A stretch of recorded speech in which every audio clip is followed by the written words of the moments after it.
नमस्कार. रामकृष्ण हरी मंडळी, श्री स्वामी समर्थ. येणाऱ्या 10 तारखेला आहे गुरुपौर्णिमा, वार गुरुवार. या दिवशी आपण गुरुपद कसे घ्यावे, स्वामी महाराजांना आपले गुरु कसे बनवावे, गुरुपद घेताना आपण काय बोलावे, आपल्या गुरुची सेवा आपण काय करावी, हे आपण आजच्या व्हिडिओमध्ये थोडक्यात जाणून घेऊया. बघा, आपल्या घरात स्वामींची मूर्ती असणे, फोटो असणे खूप गरजेचे आहे. थोडक्यात काय तर आपल्या कुटुंबात स्वामींचे अधिष्ठान असणे फार गरजेचे आहे. जसे घरात कर्ता पुरुष असतो, त्याच्याशिवाय घर अपूर्ण असतं, त्याचप्रमाणे आपल्या घरात स्वामींचे अधिष्ठान नसणे आपल्या कुटुंबासाठी फार महत्त्वाचे आणि भाग्याचे आहे. ज्या स्वामी सेवेकऱ्यांकडे स्वामींची मूर्ती असेल किंवा नवीन घेतली असेल, त्या स्वामी सेवेकऱ्यांनी गुरुपौर्णिमा किंवा गुरुवारी त्यांची प्राणप्रतिष्ठा करणे किंवा अभिषेक करणे. स्वामींना साधी भोळी सेवा आवडते, त्यामुळे ही सेवा नक्की करा. काय करायचं आहे तुम्हाला? हातात पळीभर पाणी घेणे, त्यात 2 अखंड अक्षता टाकणे, आधी देवाजवळ दीप प्रज्वलित करून घ्यावा व स्वामींना विनंती करणे. काय करायचे आहे, विनंती कशी करायची आहे तर बघा, स्वामी आज गुरुपौर्णिमा किंवा गुरुवार आहे, या दिवशी मी म्हणजे तुमचं पूर्ण नाव सांगायचं आहे. बघा, आपल्या या घरात स्वामी आपली प्राणप्रतिष्ठा किंवा अभिषेक करीत आहे, त्या कुटुंबाची संपूर्ण जबाबदारी स्वामी आजपासून आपण स्वीकारा. कुलदेवी, कुलदैवत तथा पितरांची देखील सेवा स्वामी तुम्ही आमच्याकडून करून घ्या. तसेच माझ्या कुटुंबाची सांसारिक, कौटुंबिक, आर्थिक, परमार्थिक व आरोग्याची संपूर्ण जबाबदारी तुम्ही सांभाळा. तुमची कृपा दृष्टी सतत माझ्यावर व माझ्या कुटुंबावर राहू द्या. आज मी पुढील सेवा करून तुमच्या मूर्तीवर अभिषेक करत आहे, ती सेवा आपण स्वीकारावी. एवढं बोलून हातातील पाणी ताम्हनात सोडावे व नमस्कार करायचा आहे. एका ताम्हनामध्ये स्वामींची मूर्ती ठेवावी. अष्टगंध लावणे, अक्षदा टाकणे, धूपदीप ओवाळणे, पळीने किंवा गळकीने गाईच्या दुधाचा किंवा शुद्ध पाण्याचा अभिषेक करावा.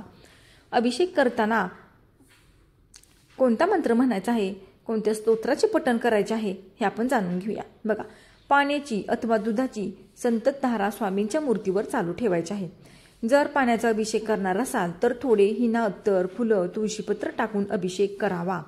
अभिषेक करताना काय म्हणायचं आहे बघा, श्री स्वामी समर्थ मंत्र 1 माळ, गणपती अथर्वशीष 1 माळ, पुरुष सुक्त 1 वेळा, पवमान सुक्त 1 वेळा, श्री सुक्त 1 वेळा, सिद्ध मंगल स्तोत्र 1 वेळा. बघा, अशी सेवा तुम्हाला करायची आहे. आता या पद्धतीने तुम्हाला जशी जमेल तशी तुम्ही करू शकता. पठण झाल्यावर स्वामींची मूर्ती शुद्ध जलाने स्वच्छ करणे आणि स्वच्छ कपड्याला पुसून घेणे. स्वामींची मूर्ती देवघरातील सर्वात वरच्या पायरीवर ठेवणे, कारण स्वामी अवर्गातील देवत्व आहे. स्वामींची मूर्ती जिथे ठेवणार तिथे आधी 2 दाणे अखंड अक्षता घेऊन श्रीपाद श्रीवल्लभ नरसिंह सरस्वती भगवान श्री स्वामी समर्थ महाराजाय नमः आसनार्थ अक्षदा समर्पयामी असे बोलून अक्षदा त्या जागेवर ठेवणे. त्यानंतर स्वामींच्या मूर्तीवर वस्त्र परिधान करून त्या जागेवर मूर्ती ठेवणे व स्वामींच्या मूर्तीला हिना, अत्तर लावणे. स्वामींच्या हाताला व चरणांना लावायचं आहे. मूर्तीवर उजव्या हाताची मधील 3 बोटे ठेवून असे म्हणावे, श्रीपाद श्रीवल्लभ नरसिंह भगवान श्री स्वामी समर्थ महाराजाय नमः अष्टगंध विलेपनार्थ समर्पयामी असे बोलून स्वामींना अष्टगंध लावावे. श्रीपाद श्रीवल्लभ नरसिंह भगवान श्री स्वामी समर्थ महाराज नमः पुष्पम समर्पयामी असे बोलून स्वामींना पुष्प, तुलसी, बिल्वपत्र अर्पण करावे. श्रीपाद श्रीवल्लभ नरसिंह सरस्वती भगवान श्री स्वामी समर्थ महाराजाय नमः धूपम अग्रपयामी असे बोलून स्वामींना धूप दीप दाखवणे. श्रीपाद श्रीवल्लभ नरसिंह सरस्वती भगवान श्री स्वामी समर्थ महाराजाय नमः दीपम दर्शयामी असे बोलून दीप ओवाळणे. श्रीपाद श्रीवल्लभ नरसिंह सरस्वती भगवान श्री स्वामी समर्थ महाराज नमः नैवेद्य समर्पयामी असे बोलून स्वामींना नैवेद्य दाखवणे. पुरणपोळी, पंचपक्वाने, घरात जे शुद्ध शाकाहारी जेवण तयार असेल ते दूध, भात, बुंदीचे, रव्याचे किंवा बेसनाचे लाडू, पंचामृत, गूळ, शेंगदाणे, खीर, फळे यापैकी काहीही चालेल. शेवटी काय तर तुमचा भाव तो महत्त्वाचा आहे. आता बघा, नैवेद्य कसा दाखवावा. सर्वप्रथम देवासमोर पाण्याचा भरीव चौकोन करून त्यावर नैवेद्याचे ताट ठेवावे. नैवेद्यातील प्रत्येक अन्नपदार्थावर तुळशीचे पान ठेवावे. पानाचे देठ महाराजांकडे होईल असे ठेवावे. नंतर प्रथम धूप व दीप 3 वेळा अर्धचंद्राकृती ओवाळावी. त्यानंतर तुळशीपत्र पाण्यात बुडवून हाताने घ्यावे व नैवेद्यावर पाणी शिंपडावे. त्यावेळी सत्यंतवर्तन परिसिंचयामी असे म्हणावे. तेच तुळशीपत्र पुन्हा पाण्यात बुडवून नैवेद्याभोवती 3 वेळा पाणी फिरवत गायत्री मंत्र म्हणावा. नंतर तेच तुळशीपत्र पाण्यात बुडवावे व 6 वेळा हा मंत्र म्हणायचा आहे बघा. ओम प्राणाय स्वाहा, ओम अपनाय स्वाहा, ओम व्यानाय स्वाहा, ओम उदनाय स्वाहा, ओम समानाय स्वाहा, ओम ब्रह्मणे अमृत्वाय स्वाहा असे म्हणून हातातील तुळशीपत्र स्वामींसमोर ठेवावे. बघा, रोज सकाळी व सायंकाळी ताज्या अन्नाचा नैवेद्य स्वामींना दाखवून मगच प्रसाद म्हणून सर्वांनी ग्रहण करावा. त्यानंतर स्वामींची आरती करणे, प्रसाद सर्वांना ग्रहण करायला देणे अशी सेवा तुम्हाला रोज करायची आहे. त्याचबरोबर श्री स्वामी स्तवन, श्री स्वामी समर्थ 11 माळी जप आणि स्वामी चरित्र सारामृत याचे 3 अध्याय तुम्हाला गुरुपद घेतल्यानंतरनं दररोज करायचे आहे. तुम्हाला काही कामाने एखाद दुसऱ्या दिवस जर जमले नसेल तर ठीक आहे, ती सेवा तुम्ही दुसऱ्या दिवशी केली तरीसुद्धा चालेल. शेवटी काय तर तुमचा भाव महत्त्वाचा आहे. नैवेद्य दावताना जर तुम्हाला हा मंत्र म्हणता आला नाही तर काहीही हरकत नाही.